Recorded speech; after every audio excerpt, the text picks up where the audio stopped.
축구의 신 리오넬 메시의 차기 행선지가 미국 프로축구 메이저리그 사커의 인터 마이애미가 유력하다고 합니다. 최근까지 메시의 차기 행선지로는 사우디 리그와 친정팀 바르셀로나가 거론되기도 했는데요. 뜻밖의 미국행을 택하게 된 배경에 대해 관심이 쏠리고 있습니다. 현재 호날두가 뛰고 있는 사우디 리그는 천문학적인 돈을 쏟아부으며 슈퍼스타들을 수집하고 있는 상황인데요. 최근에는 연봉 2,800억 원에 벤제마를 영입했다는 소식이 들려오기도 했으며 네이마르를 비롯해 라모스, 모드리치 등 은퇴가 멀지 않은 슈퍼스타들을 상상할 수 없는 금액으로 유혹하고 있습니다. 이와 더불어 스티븐 제라드, 조제 무리뉴 등 탑클래스 감독들에게까지 접근하고 있다고 하는데요. 메시 역시 현재 호날두가 받는 연봉이 2,700억 원의 2배가 넘는 5,700억 원이라는 쉽게 가늠조차 안 되는 금액으로 사우디 리그의 알 힐랄로부터 영입 제의를 받았으나 거절했다는 소식이 들려왔습니다. 또한 바르셀로나의 경우는 최근 몇 년 동안 계속되고 있는 불안정한 재정 상태의 상황에서도 팀은 어떻게든지 메시를 데려오려고 하고 있지만 이에 대해 메시는 바르셀로나로 돌아갈 수 있다는 사실에 기뻤지만 2021년에 있었던 일을 다시는 반복하고 싶지 않았다. 내가 이적한다면 바르셀로나가 다른 선수들을 팔거나 연봉을 낮춰야 한다는 얘기를 들었다. 하지만 나는 이런 일을 겪고 싶지 않았다라며 현재 공식적으로 다음 시즌 바르셀로나 복귀를 포기한 상황입니다. 결국 막대한 금액을 지시한 사우디 리그와 친정팀 바르셀로나를 포기한 메시가 택한 곳은 미국 메이저리그 사커의 인터 마이애미라고 하는데요. 데비드 베컴이 구단주로 있는 마이애미는 국내 팬들에게 익히 알려진 팀이기도 합니다. 축구의 신이 돈에 팔려간다는 부담스러운 시선과 자녀들의 교육을 포함한 가족의 거주 문제 등이 메시가 중동행을 포기했던 가장 큰 이유라고 하는데요. 이미 마이애미에 집이 있기도 한 메시는 종종 휴가를 위해 가족들과 함께 방문하기도 하며 자녀들의 교육과 자유롭고 편안한 거주 환경을 제공할 수 있는 미국이 사우디보다는 더 매력적이었던 것 같습니다. 하지만 프로 선수로서 아무래도 가장 중요한 것은 몸값인데요. 사우디에서 제의한 5,700억 원의 연봉을 거절하고 고작 700억 원이라는 연봉에 미국행을 택한 메시의 결정에 대해서 의아해하는 팬들도 적지 않다고 합니다.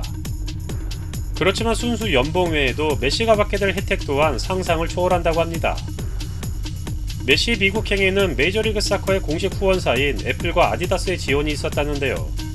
해당 내용을 살펴보자면 우선 애플이 출시한 애플TV가 올 시즌부터 10년간 MLS를 중계하는데 시즌 패스 수익의 일부를 메시에게 제공할 예정이라고 하며 메시와 MLS 양측 모두를 후원하는 아디다스는 메이저리그 사커를 통해 나온 수익을 메시와 공유하는 방안을 준비 중이라고 합니다.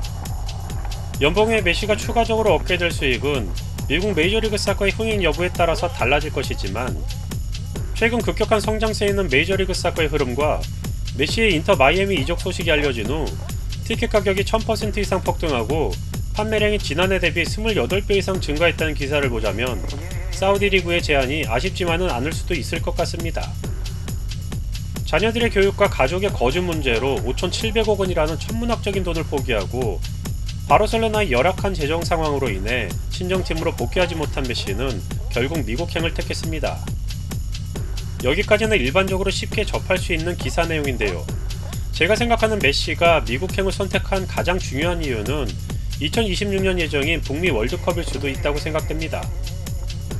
현재 1987년생인 메시는 3년 후면 선수 생활을 은퇴할 가능성이 높은 나이이지만 그 부분에 대해서는 선수로서 이미 모든 것을 이룬 메시 스스로도 아쉬운 점은 그다지 없을 것 같고 제가 보는 관점은 한 사람의 축구 선수가 월드컵이라는 지구촌 축제에 얼마나 영향을 끼칠 수 있을 것인가라는 것입니다. 스포츠 마케팅에서 단연코 세계를 주도하는 미국이 이 부분을 간과할 리는 없었을 것이고 이에 대해서 메시, 베컴, MLS 사무국 등 이 당사자들의 충분한 교감이 있었을 것으로 생각됩니다. 메시 한 명을 모시기 위해 움직이는 현재의 미국 축구계를 보자면 과거 데이비드 베컴이 미국에 진출했을 당시 리그 부흥을 위해 축구 스타들을 모으기 위해 생긴 베컴 룰이 생각나기도 하는데요. 현재 메시라는 선수의 위치가 어느 정도인지 또한 향후 그의 영향력이 어느 정도까지 확대될지 쉽게 가늠조차 되지 않습니다. 애플과 아디다스의 후원 역시 이러한 관점에서 보자면 쉽게 이해가 될 것 같기도 하는데요. 이미 꽤나 커진 미국 메이저리그 사커는 3년 후 월드컵을 준비하는 기간 동안은 물론 대부분의 나라들이 그랬듯이 월드컵 전후로 크게 부흥을 맞이할 것이며 그로 인해 발생하는 수익은 그야말로 천문학적일 수도 있을 것이고, 그때가 되면 5,700억 원을 뒤로한 메시가 현명했다고 보여줄 수도 있을 것 같습니다. 36년 만에 조국의 월드컵 우승 트로피를 남기며 커리어의 마지막 퍼즐을 완성한 메시는 선수로서는 더 이상 아쉬울 것 없는 존재가 되었습니다. 역사상 가장 훌륭한 축구 선수라는 질문에 축구의 신 메시는 자신의 이름을 세계 축구 팬들에게 확실히 각인시켰는데요. 이제 그가 바라보는 것은 2026년 북미 월드컵에서 지금까지와는 꽤나 다른 역할을 기대하는 것 같습니다.